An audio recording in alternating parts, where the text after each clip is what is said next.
de la cual puede sufrir algún tipo de daño está bajo una situación que la enfrenta a la vulnerabilidad. Por lo tanto, esta es un estado de riesgo en el que se encuentran sujetas algunas personas en determinado momento. Esta definición está dada desde la persona en condición de desventaja. Pero ¿qué les parece si la volteamos un poquito? ¿Y qué significa vulnerar? Entonces vamos a ver que una persona que vulnera es aquella que hiere, que lesiona física o moralmente. Una persona que vulnera daña la integridad de alguien. Una persona que vulnera es aquella que atenta en contra de los derechos de las demás personas. Entonces, fíjense cómo pareciera ser que una misma palabra nos puede dar dos ideas distintas desde la persona que recibe estas prácticas discriminatorias, desde la persona que vive esta experiencia de la vulnerabilidad y por el otro lado de la persona que ejerce estas prácticas. Entonces, bueno, pues hay que poner la atención en ambos lados, ¿no? Tanto de la persona que está del lado de la situación de desventaja como la persona que ha fortalecido esta idea y entonces estas prácticas y estas ideas nos han puesto a las mujeres en esta condición de desventaja. Lo mismo pasa con las personas con discapacidad. Esta idea que se tiene acerca de lo que no son capaces de hacer las personas con discapacidad las ha puesto en esta condición de desventaja. Entonces, bueno, me parece que esto era interesante. Entonces, la vulnerabilidad tiene su origen en la noción de riesgo, es decir, en la probabilidad de que ocurran determinados acontecimientos no previsibles que puedan generar consecuencias negativas significativas sobre ciertas personas o comunidades, aumentando incluso su peligrosidad. En virtud de su magnitud, esto es muy interesante, de su magnitud, frecuencia, duración e historia, lo que condiciona el estado de vulnerabilidad. Les diría que esto que acabo de leer, la magnitud, la frecuencia, la duración y la historia de la vulnerabilidad, es lo que explica que estos grupos de personas estemos, me incluyo porque soy mujer, en una situación de desventaja. No es que de pronto un día se nos haya ocurrido que hay que poner a las mujeres como grupo en condición de vulnerabilidad, no más porque sí. No.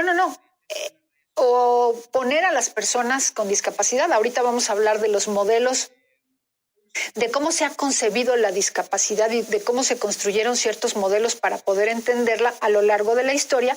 Y vamos a ver cómo las personas con discapacidad históricamente, estructuralmente y sistemáticamente han sido colocadas en una situación de desventaja. Entonces, la magnitud, la frecuencia, la duración y la historia explican esta condición de vulnerabilidad. Y bueno, pues cuando dicha vulnerabilidad o estado de mayor riesgo se presenta debido a condiciones individuales o aspectos esenciales de una persona o la imposibilita para satisfacer sus necesidades básicas o defender sus derechos, estamos frente a un posible acto de discriminación contrario a la dignidad humana, que de ejecutarse resultará en una violación a sus derechos humanos y libertades fundamentales. En otras palabras, la vulnerabilidad es la condición de ciertas personas o grupos por la cual se encuentran en riesgo de sufrir violaciones a sus derechos humanos. Esta vulnerabilidad no se limita a la falta de satisfacción de necesidades materiales. Fíjense, esto es algo muy importante.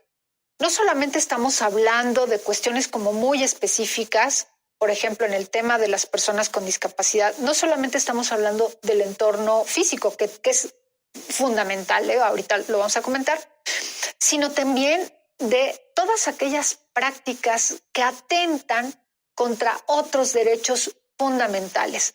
Estamos hablando de que el derecho a la salud, el derecho a la alimentación, el derecho al trabajo, el derecho a la seguridad social, el derecho a la seguridad jurídica son esenciales, por supuesto que sí, pero también el derecho a vivir una vida libre de violencia, también el derecho a ser respetado, también el derecho a la no discriminación, son derechos fundamentales para todas las personas. Entonces, estas condiciones o más bien este análisis de los grupos en condición de desventaja no se limitan únicamente a todas aquellas condiciones materiales que no tienen y que a partir de ellas no se pueden ejercer estos derechos, sino que va mucho más allá. Es decir, actos injustos de intolerancia y rechazo a una persona o grupo de personas por ser quienes son. Imagínense que yo tengo resuelto o resueltas diversas necesidades básicas, pero si vivo constantemente rechazada por determinada condición y soy objeto de acciones o de prácticas discriminatorias, de prácticas injustas, pues qué vida, ¿no? También esto es algo muy importante. Aunque hay que decir que también las personas que no tienen satisfechas estas necesidades, fíjense, por eso es tan importante entender esta parte que les decía que la vulnerabilidad es multidimensional, ¿no? Y que están implicados estos factores, me regreso un poquito, que tienen que ver con la magnitud, con la frecuencia, con la duración, con la historia.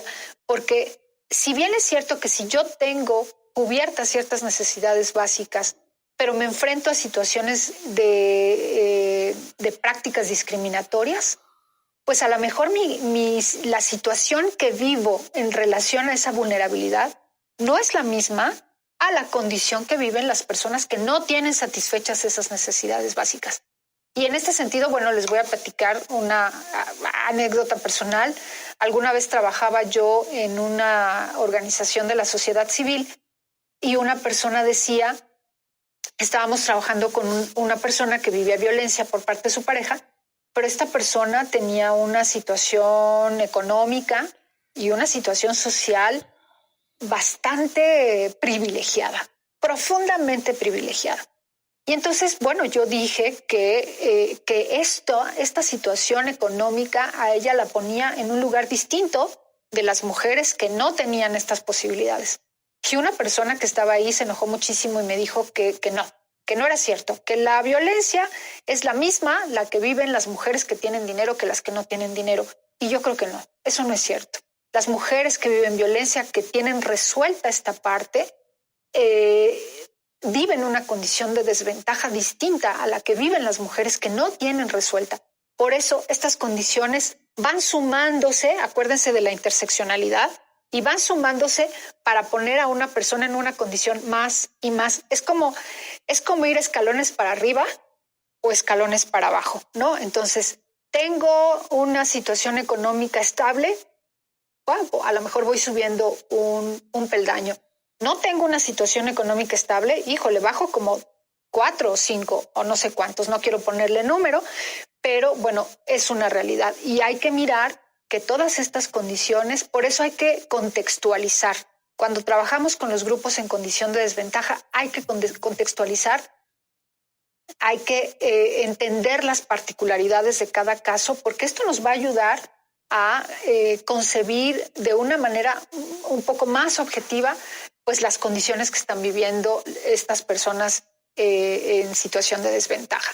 Entonces, esta no se limita a la falta de satisfacción de necesidades materiales, sino que incluye conductas discriminatorias, es decir, actos injustos de intolerancia y rechazo a una persona o grupo de personas por ser quienes son como resultado de prejuicios originados por la ignorancia, el miedo irracional, cuestiones culturales o de formación. Entonces, vamos a ver que por eso, al no atacar a las prácticas de discriminación, se genera una cadena interminable de violación de los derechos de las personas que se encuentran en situación de vulnerabilidad. ¿Se fijan cómo prácticas discriminatorias y situación de vulnerabilidad están profundamente vinculadas? Es decir, las prácticas discriminatorias van sumándose para poner a una persona en una situación de mayor desventaja.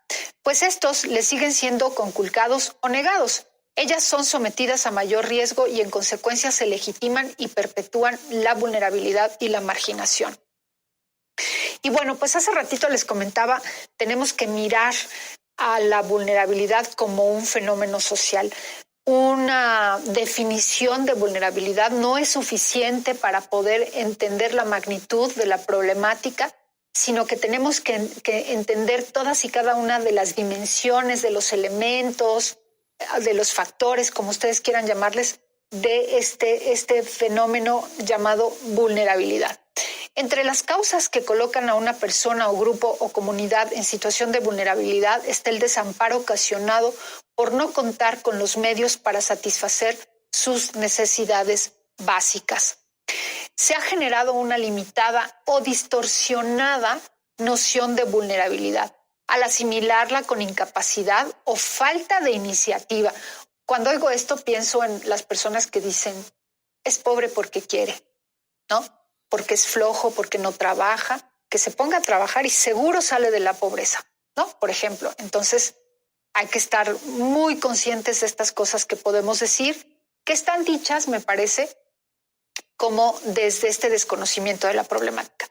Entonces, al asimilarla con incapacidad o falta de iniciativa o asegurar que es endémica o automática, como la que históricamente se ha considerado propia de las mujeres a quienes erróneamente se les considera como débiles, que es lo que les comentaba hace un momento. En realidad, la vulnerabilidad depende de la capacidad de respuesta individual. Esto es algo muy importante. La vulnerabilidad depende de la capacidad de respuesta individual o colectiva frente a una situación determinada. Es decir, el grado de vulnerabilidad que presente una persona va a depender de la capacidad que tenga para responder a determinadas demandas externas. Pero, fíjense bien, ahí está el pero y ahí es donde entra esta otra parte que es importante considerar y que no podemos dejar de mirar. Pero esta capacidad, es decir, esta capacidad que yo tenga para responder a estas demandas depende, fíjense muy bien, es decir, la posibilidad de enfrentar muchas de las situaciones que pueden colocarnos en condiciones de vulnerabilidad dependen no solo de las personas, sino de que cuente con ciertos medios y con el ejercicio efectivo de ciertos derechos.